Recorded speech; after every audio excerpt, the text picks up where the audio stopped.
Hey guys, it's T. How y'all doing? I'm good. This is so bright. Oh, there we go. So, I just wanted to chat really quick.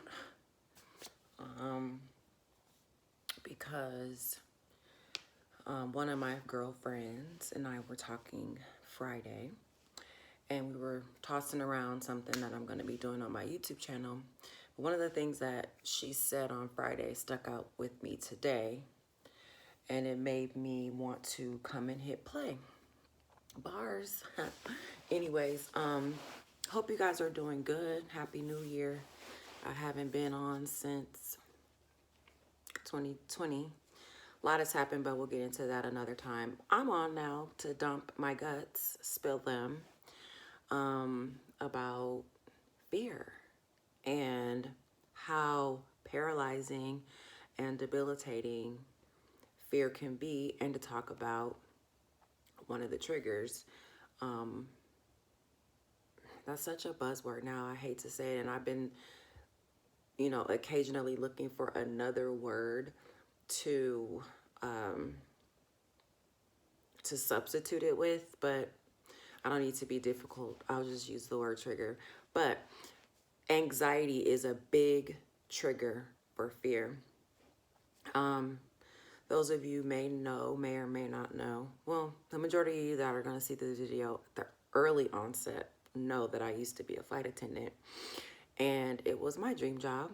And I haven't flown in,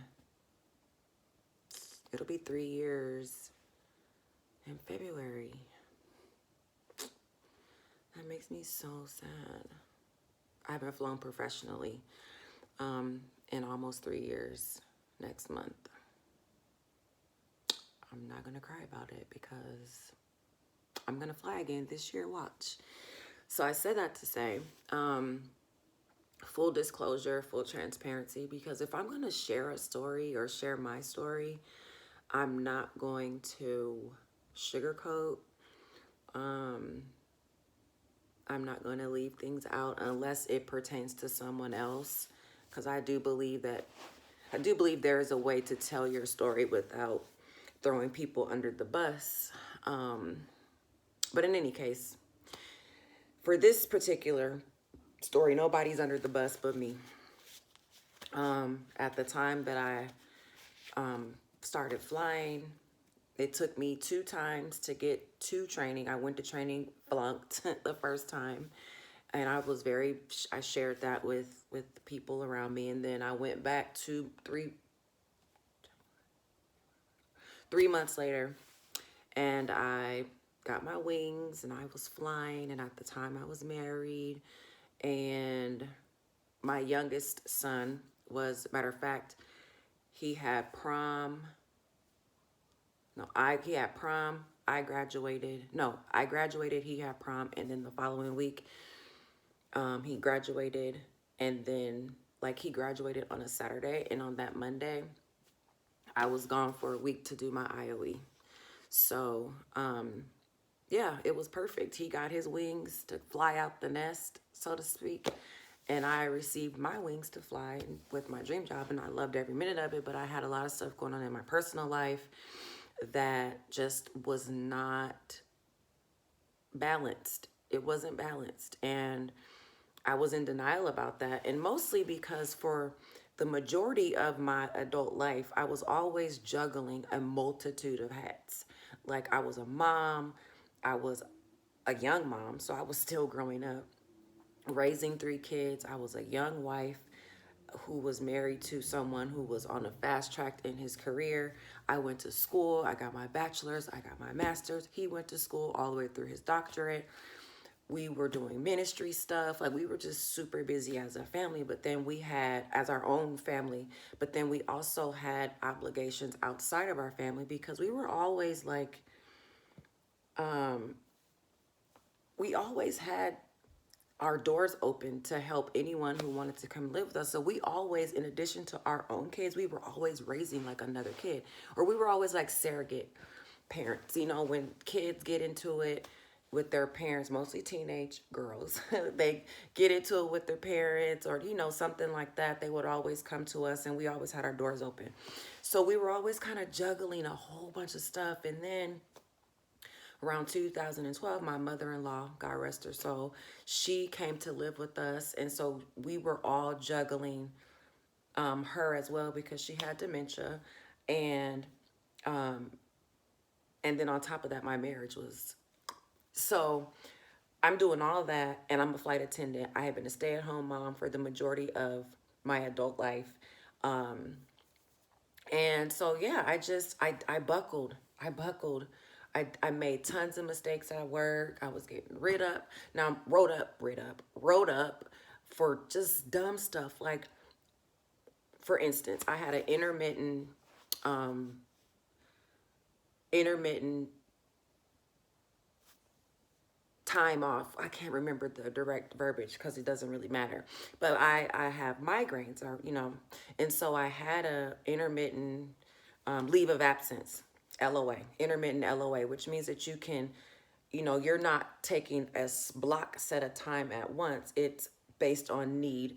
And so, if I had a migraine that would come down on me like on Sunday night, but I know I have to fly on Tuesday, if I'm not feeling better by Monday, I could call in and use my intermittent LOA and it wouldn't go against me. I had it all down pat. But there's a certain way to apply it. There's a certain timeline in which you have to do it. Twice I didn't do all the steps, so I didn't get to use my intermittent LOA.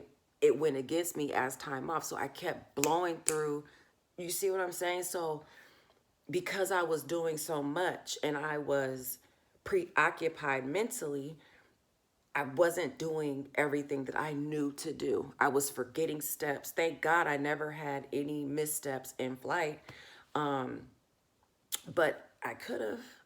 I could have. And I just kept making mistake after mistake. And then I would start to feel like really, really anxious when it was time to fly. I used to think that because whenever I was up, because I was on call for about a year before I got a line. So I was on call, and whenever the phone would ring and they would call me to the airport, the kids would make fun of me because I said, I would start getting ready and then I would have to go and throw up. And my kids are like, Mom, you're like Jamie Foxx, like Willie Beeman. In any given Sunday, he would always throw up when he would go to the field to get ready to play. Yes, because I had anxiety, because I had so much going on, but I didn't know that. I didn't know that. I just thought these are just the jitters. I'm afraid to be away from my family. No, I was not afraid to be away from them. I actually liked going away on my trips because it gave me a break from my family and all that was going on. But in the back of my mind, it was affecting me in so many ways. So anyways, long story short, it was through therapy, prayer, being honest with myself, that I realized that I had allowed my life to get away from me. That's the best way to put it. And so before they could fire me, I quit. And for up until today, I've not only said it to people, but I've said it to myself that, yeah, I quit because I was trying to save my marriage and blah, blah, blah. And at the time, I was doing things that I thought were not just for my marriage, but I was doing other things to try to preserve myself because I felt myself slipping away. And I was self-medicating with alcohol. I was self-medicating with, just I had some bad habits. And through therapy and prayer, I was able to identify that because my life was falling apart, that contributed to me failing on my job. And um, that's all my fault. Why? Because I know better. I know what to do. Um, yeah. So fast forward, um, you know, things are looking up for me personally. You know, I'm getting help. Very self-aware, even when I can try to slip off into the rose-colored garden, if you will. Um, I thank God that I still have accountability things set up in my life to check me. And one of my friends asked me last year, why are you not flying? And it's funny because when I look at my old memories through social media and I see myself either on the way to the airport, at the airport, on the plane, on my overnights, my pictures and selfies, I look like a totally different person. Now, mind you, I was very unhappy in my personal life, but once I hit the airport, I was a whole new person. And for anywhere from 1 day to 4 days, I got to leave all of that behind. So I thought, but it was still in my mind. And that's what we don't we don't recognize how much subconsciously, put it like this, just like you can sprain your ankle or twist your ankle, that doesn't make you stop walking. But if you do something to trip it up or to trick it or to you bump it, then it's like, ooh, ow.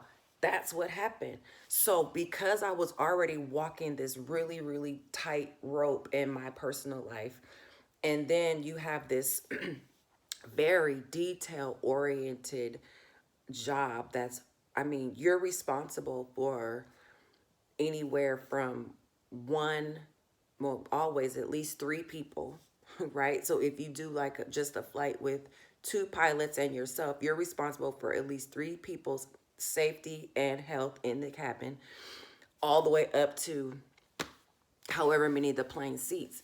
And you don't have, if the flight day goes well, then you can still walk that rope. But if one little thing gets out of whack and you're already walking this tight rope, it just causes you to tip over. And I tipped over and I was trying to go like this. And then I was going like this. I was like, oh, weeble, weeble. And you can't weeble wobble in the airline industry. You can't. The FAA requires a lot. And the airline that I flew for required more. So, yeah. And so I was afraid to fail a third time. And it has caused me so much anxiety that I would apply and then not do it the next step. I would get so close and then I would buckle. And then I'd be like, oh my God, this happened. Oh, I was self-sabotaging because of the fear. And I felt it today because I applied, did the whole process. Well, actually, I've done a few throughout the week leading up to now. But today I applied for the same airline again. And as I was typing, I was so nervous and my hands were shaking, they were sweaty. And I was like, I have to do this. This is the last day of January. This is my birthday month. I don't do New Year. It just so happens that my birthday is on New Year's, but the New Year for me is my birthday. And I told myself on my birthday, when I blew out my candle, I said a prayer to God and I said, God, we're going to fly again this year. And I know you're going to give it to me. I know you are. And I felt bad asking because I've asked him. I asked him several times and he blessed me and I kept fumbling the bag. And so a part of me felt like, why would I even bother asking him? Because, and then it took me back to like when I was growing up I would make a bunch of the same mistakes, and then I would be like, well, I'm not even going to ask my parents if I could do X, Y, and Z. I already know they're going to say no. Or I'm not even going to worry about that because I already know how to. No, no. I want to fly. That has not changed. The only thing has changed is me. So I want to encourage you. I want to encourage you because I know from the outside looking in, I look like I'm the strongest person. I have all this confidence. You can't knock me down. I've been through a lot of blows in the past couple years, but I took my licking and kept on sticking. Is that, I hope that's the right terminology to use. Oh God, I'm so ratchet sometimes. But in any case, I was thinking to myself, I wonder how many other people are feeling like this because I can't be the only one. And I want to encourage you to pick one thing, just one. It might be organizing your closet. It might be picking up the phone and calling an old friend that you had a disagreement with and you feel like it's all hope is lost, but it's still nagging at you to reach out to them. Maybe it's, like me, reapplying yourself to something that you failed at before. Or, maybe it's, again, like me, you know that you've been called to something, but because you've made so many mistakes, you just don't feel worthy. And we're still not, but you can still do it because God doesn't call the worthy. He calls us because he's worthy and his worthiness makes us. You know what I'm saying? And then, and that's if you're a believer. If you're not, I don't really know how to encourage you because I only know how to trust God. And that's really the bottom line. I saw a thing on Facebook. It was like, my life is a prayer request. And I said, yes, I need that. I'm ordering that cup. It's a cup. It says, my life is a prayer request. And my life is a testament to who God is. And so, not to make this all churchy or not churchy, not to make this about religion, because it's not. It's about spirituality and it's about your walk, and it's about trusting God with those small little areas of your life that you think, I'm saying small because you think they're small, but then when you start trying to go over to that corner and you open up the door or you open the lid and you realize how big that stuff is, and it makes you want to just put the lid back on it or close the door, that's where you need to go. That's what we're doing today, girl. We doing that. We are uncovering the fear. So cheers. Cause T flying again. Ain't it? I ain't got no husband. I ain't got no kids. Well, I mean I do, but they with their dad, and we about to be out here. I'm gonna put my mask on, and now that it's a federal regulation to wear a mask, I don't argue with passengers anyway, but I really don't have to get out. I get to be Martin. Get out. You don't want to push me? Get out. I'm just kidding. Not really. But for real, we flying. We flying. We organizing. You know what that means? We saying we drinking our water and our wines. And if you don't drink wine, get you still a wine glass and pour your water in it and put your look. Baby, listen, we being cute this year. We are having clear skin. We're growing out our edges. What else we doing? We're going to be getting bigger booties. We're going to get our cha-cha tatas to sit up. If you if you need help with that, holla at me, girl, because, she's 15 years old now. They're 15, girl. Cheers. I got them for my 30th. But anyways, but I got them when I was 29. So yeah, girl, we out here. We out here. We out here. We about to do it. I'm at 20 minutes almost. Stay tuned because I'm going to keep you posted on what I'm doing. Have a lot of cute little ideas and stuff just to do because I be bored, and you know what I'm saying? Like the older I get, the more settled I am with who I am. And then, I moved back to California. Everybody's so spread out. So you guys have to be my friends. Okay? Cheers. What are some of the things that you need God to do for you? What are some of the areas of your life that you are like, you know what, this year I'm about to do this. I'm about to do it. And let's do it together. Okay? Bye. I love y'all. Happy New Year.